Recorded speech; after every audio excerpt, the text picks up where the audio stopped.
Арай мөндрөгийн үзэгчдээ Seven News Entertainment мэдээллийн хөтөлбөрийн өнөөдрийн дугаараа та бүхэндээ хүрэхэд бэлэн боллоо. Студид сэтгүүлч Инхүэр миний бие. Мөн оюун төгс миний бие ажиллаж байна. Манай мэдээллийн хөтөлбөр Seven Hub болонгаар эхлэх болно.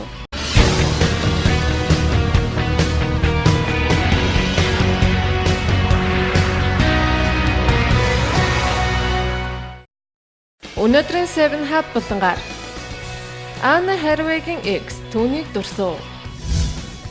Katy Perry 2 Нью-Йоркийн гудамжаар. Nicole Kidman Австрал.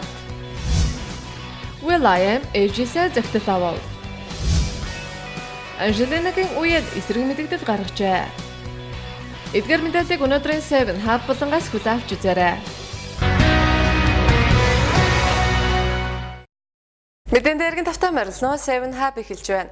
Дэлхийн нийтийн урлаг соёлын одуудын хувь амьдралын сонь сахны сэргдэг Seven Hub-ийн өнөөдрийн эхний мэдээллээр хэдхэн сарын дараа хурмаа хийх гэж байгаа Холливуудын нэр жүжигчин Anna Hathaway-гийн хуучин шорон дөргидэж байсан нөхөр нь иргэн гарч ирж тэдний тухай сонирхолтой ярилцлагыг өрнүүлсэн байна. Энэ мэдээллээр Seven Hub болон эхлэх болно. 3 жил хагасын дараагаар шоронгоос гараад Рафаэлло Фоллери People сэтгүүлд анх удаага ярилцлага өгдөө. Anna Hathaway-тэй эхлүүлсэн хайрын түүх мөн тэр нь хэрхэн бүтэлгүйцсэн тухай ярьжээ. Тэрээр өөрийн төрсөн нутаг Ромд энэхүү ярилцлагыг өгсөн байна. Бид хурмын тухай ярилцаж байсан. Би түүнд маш их хайртай байсан гэж Фоллери хэлжээ. Гэвч 2008 онд тэрээр мөнгуугаж зайлиг хийсэн хэрэгээр баривчлагдсан. Тэдний 4 жилийн харилцаанд гинтийн төгсгөл авчирхэд хүргэжээ. Одоо 33 настай түүний хийсэн алдаанууд үнэхээр олонний анхаарлын төвд байсан бөгөөд тэрээр Лорета Па хэмээх усан шоронд ял шийдэглээ өнгөрөөсөн байна. Би анх шоронд ороход миний амьдрал дууслаа гэж бодсон. Гэвч би цаг нэрхээр хизээ нэг өдөр эндээс гарах болно гэсэн зүйл дээр итгэлээ тавьж даван туулахыг сурсан гэжээ.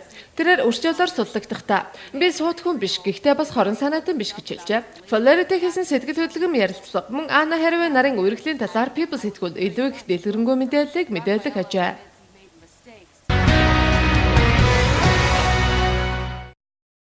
Холливуудын нэр жүжигчин Том Крузийн охид болох Katie Holmes болон тэдний охин бяцхан Suri нар хамтдаа Нью-Йоркийн гудамжаар зугаалав гэсэн мэдээлэлээр Hub үргэлжилж байна.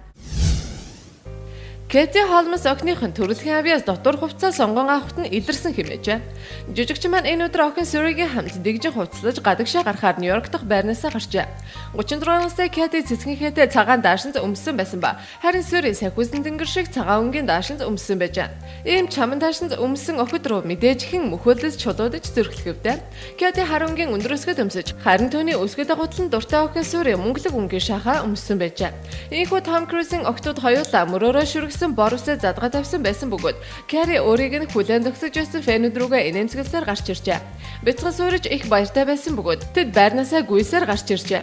Жүжигчин Katie Dawson Creek хэмээх романтик зураг Chase Crawford-тай хамтран тоглосноор нэр алдарт хүрчээсэн билээ. Энэхүү кинонд хуучин хүүхэд асрагчтай хайртай болсон хүний тухай гарах бөгөөд уг кинонд насанд хүрсэн хүмүүсийг хүлээх үүрэг хариуцлагыг өгүүлдэг байна.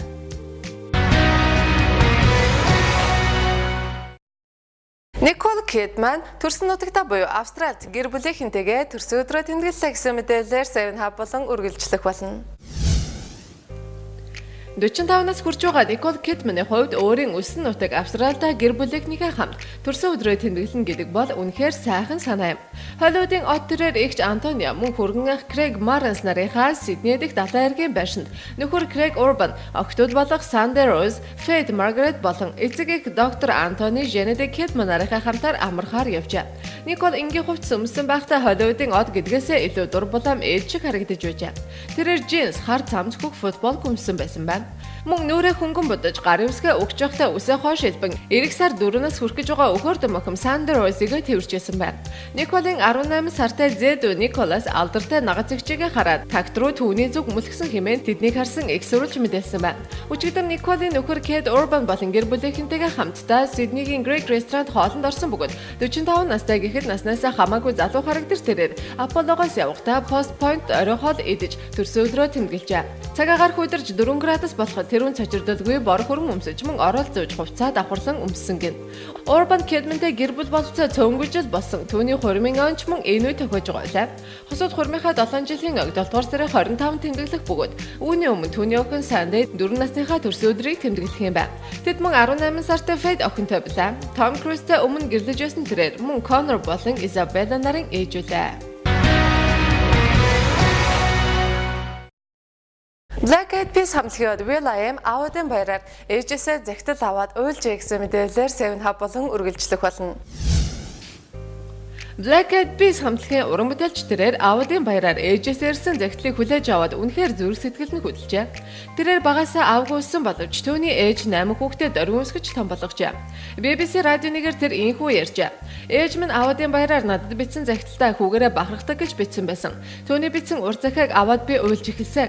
Намайг хязгаарч хүн байдалд оруулж байгаагүйд баярлалаа. Чиний ээж байгаадаа би үргэлж бахархдгаа гэж түүний ээж захиандаа бичсэн гэн.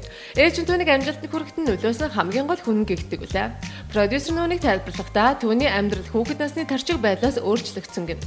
Ээжийнхээ хийсэн зүйлс би үргэлж баярлдаг. Тэр бол супер ээж. Би өрөөгсөн хүн. Миний хуршид үнэхээр муу хүмүүс байсан. Тэдний зарим нь харт амигнаас болоод шоронд орж ихэнх нь нас барсан. Гэвч надад гайхамшигтай гэр бүл байсан гэж will.i.am гэр бүлийнхээ тухай ярьжээ. Нэг хэсэг Angelina Jolie-гийн Will гэж өөрийгөө нэрлсэн этгээд түүний нөхөр Brad Pitt болон тэдний хамгийн сайн найз John Travolta нарыг шүүхэд өгж гомдол мэдүүлээд байсан мөлий. Тэгвэл одоо үзэгч та бүхэн энэ жохом ямар хэрэгээс үүдэлтэй мөн энэ хэрэг одоо хэрхэн шийдэгдсэн талаарх мэдээллийг үргэлжлүүлэн хүлээн авч эзнэ үү? Өөрийгөө Angelina Jolie-гийн Will хэмээсэн нэгэн хүн John Travolta, Brad Pitt нарын эсрэг төр зөөрэ мэдэгдэл гаргахаар завжээ. Хачиргалтай тэрээр өөрийгөө Jonathan Jolie хэмээгээд Pitt-ийг сүмийн зэрэгтэн болох гэж байх үед нь зогсоохыг оролдсоныхоо төлөө хоёр жүжигчин зодуулсан хэмээн мэдэгджээ. Гэвч энэ 7 хоног түүний оролдлого бүтлгүйц нь гайхах зүйлгүй. Гэсэн чинь мэдүүлэгчийн энэхүү хуурамч мэдэгдэл нийтэд анх удаага цацагдсан билээ. Радар ойлооноос сурвалжилснаар усан шүүхээс энэ асуудлыг хянахад Pitt-ийг шинжлэх ухааны сүмтэй нийлсэн гэсэн мөн Jolie цусан төрөл гэж байгаа нь оромцолгүй болохыг тогтоосон гэж. Тэрээр мөн John Travolta Pitt нарыг нууц үйл ажиллагаа зохион байгуулдаг гэсэн байна. Jonathan Jolie Флоридагийн Clearwater байх шинжлэх ухааны сүмд 1-р сарын 6-нд очиход Pitt Travolta нар түүнлүү дайрсан хэмээн мэдэгдсэн байна. Радар холооны мэдээлж байгаагаар ноён Jolie Bucket-д амьдардаг ба түүний хэлснээр хэрэг Brad Pitt сүмийн зэрэгтэн болсон бол тэр хүмүүсийн тархийг угаах байсан юм. Энэ нь Angelina Jolie-д нөлөөлж ингэснээр манай удам тасрах аюул нүүрлэл байсан юм. Паблонд намайг өөрийнхөө зүрхэндээ дуудан ирвэл Brad Pitt-ийг яралтай зогсоо гэж хэлсэн. Pitt надаас энэ сахил санварын талаар Jolie-д хэлэхгүй байхыг гуйсан. Энэ нууц байх ёстой гэсэн. Мөн тэр худаг гаргаж ирэн өөрийг минь зүс царвтай болгоно гэж сүрдүүлсэн. Харин Travolta намайг хүлээд Мексикийн Галфт хаяна гэж сүрдүүлсэн хэмээн мэдэгдэлтэй хэлсэн байна. Гэвч энэ мэдээлэл эцэстээ худалгад нь батлагдаж, мөн Jonathan Jolie гэх хүн Angelina-тай цусан төрлийн холбоогүй болсноор энэ нь зүгээр л нэр төрд гарах гэсэн зарим нэгэн хүмүүсийн муухай алхам хэмээн хэвлэлүүд өгнөж байна.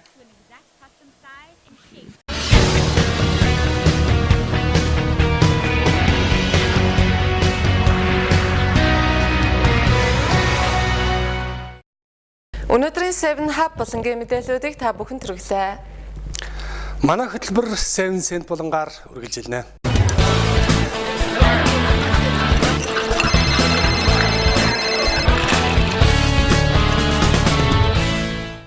Манай өнөөдрийн 7 Cent болонгаар та бүхэн Нисчева гольфын бөмбөгийг машинаасаа барьжээ.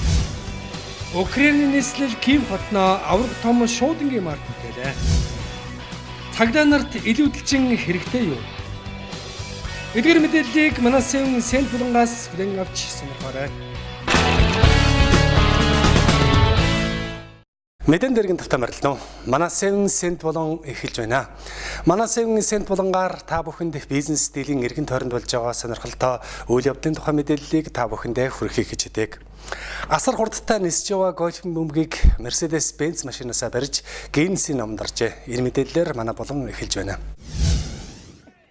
Формула 1 уралдааны домог тамирчин Дэвид Култхард, гольфын мэргэжлийн тамирчин Джек Шеферд нар асар хурдтай Нисчева гольфын бөмбөгийг Mercedes-Benz SLS машинаас барьж дэлхийн шинэ дэд амжилт тогтоожээ.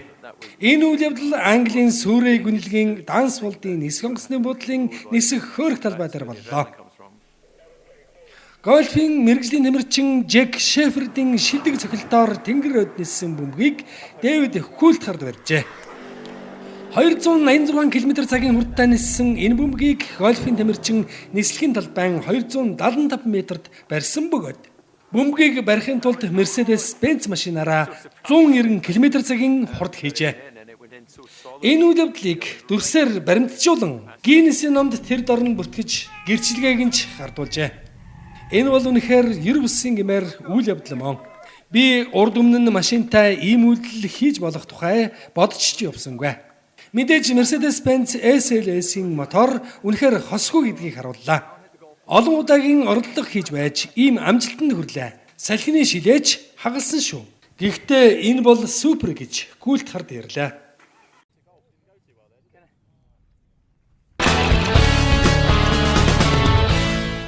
Анхаарлаа хандуулж байгаад баярлалаа. Евро 2012 хөлбөмбөгийн тэмцээнд зориулсан авраг том шуудангийн маркийг Украиний нийслэл Киев хотноо бүтээсэн тухай мэдээллээр манай 7 Cent болон үргэлжилж байна. Дэлхийн хамгийн том шуудангийн маркийг Украиний нийслэл Киев хотын Софийн талбайд бүтээжээ. Энэ авраг том шуудангийн маркийг Евро 2012 хөлбөмбөгийн тэмцээнд зориулан бүтээсэн бөгөөд 208 м квадрат талбай бүхий энэ маркийг бүтээгчд ирэх та. Бид ийм бэлгэдлийн том шуудангийн марк бүтээлээ. Харин ийм марктай тогтуутай загтлуудаа ертөнцийн өнцөг булан бүр дэлгэн Евро 2012 хөлбөмбөгийн тэмцээнийг үзэж чадаагүй хүмүүст Украин орноо сурталчлах зорилготой гэвэ. Энэ аврах том шуудангийн маркны нэг талд нь Евро 2012 хөлбөмбөгийн тэмцээн явагдаж буй стадион, нөгөө талд нь тус тэмцээний бэлгэдлийг дүрсэлжээ. Энэ үйл ажиллагаанд хүүхдүүдийг эвтэгтэй оролцуулсан бөгөөд шуудангийн марк суглуулах сонирхолтой болгох, гараар загтал бичиж бусадтай харьцах, соёл сургах зорилготой ажээ. Энэ маркийг 30 мянган ширхэг хуваар хэвлэн гаргахаар болжээ. Евро 2012 выпустили тиражом 30 000 экземпляров. NTD Киев, Украина. 7 Cent болон сонгон үзэж байгаа үзэгчдээ баярлалаа. Филиппиний цагдаа нар илүүдэлжинтэйгээ тэмцэж байна. Энэ мэдээллээр манай болон үргэлжилж байна. Гэмт хэрэгтнүүдийг илрүүлж тэдэнтэй тэмцэл явуулах нь Филиппиний цагдаа нарын үндсэн үүрэг боловч энэ улсын цагдаа нар илүүдэлжинтэйгээ тэмцэх бас нэг чухал ажилтай байна. Бараг 3000 гаруй цагдаа нар 8-7 хоногийн хугацаатай тураах програмд бүртгүүлсэн нь энэ улсын цагдаагийн ерөнхий газраас зохион байгуулсан арга хэмжээ ажээ. Энэ шийдвэрийг цагдаа нарын эрүүл мэндийн үзлэг явуулсны дараа гаргасан гин. Эмн хэмэх энэ цагдаагийн ахлах офицер одоогоор бараг 100 гаруй килограмм жинтэй, цусны даралт өндөртэй, цусан дах сахарын хэмжээхтэй цагдаагийн хувцас өмсөгч одоо төвөгтэй болсон гинэ. Одоо тэрээр 9 кг хасах төлөвлөгөөтэйгээр энэ програмд хамрагдсан гинэ.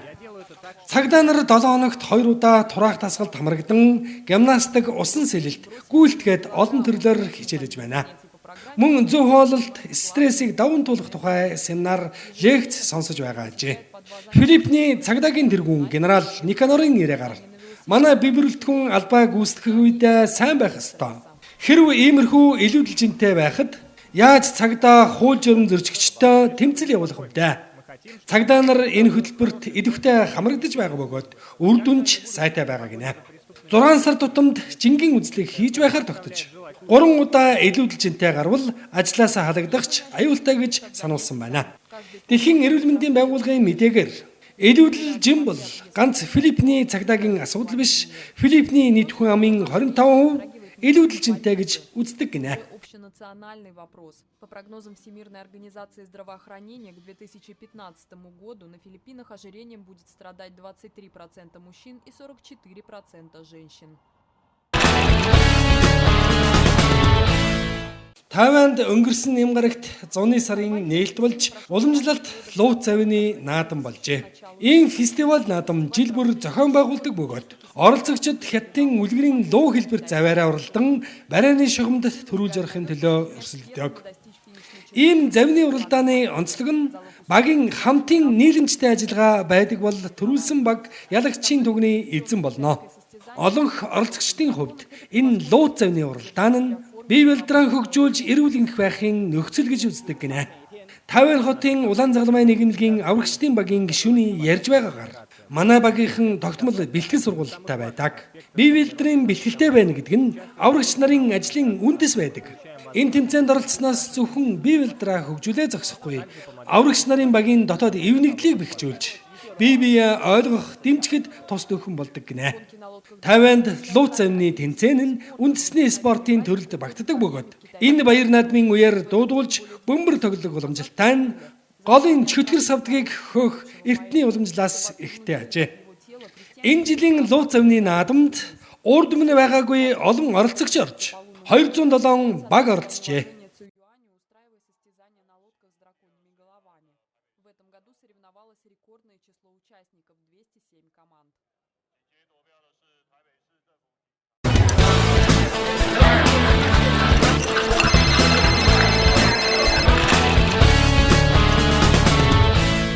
Бидний үлдсэн 7 cent болонг хүлээж авч үзсэн үзэгчдэд баярлалаа. Үргэлжлүүлэн хэсэг хугацааны зар сурталчилгааны дараагаар 7 Spy болонгаар эргэж уулзъя.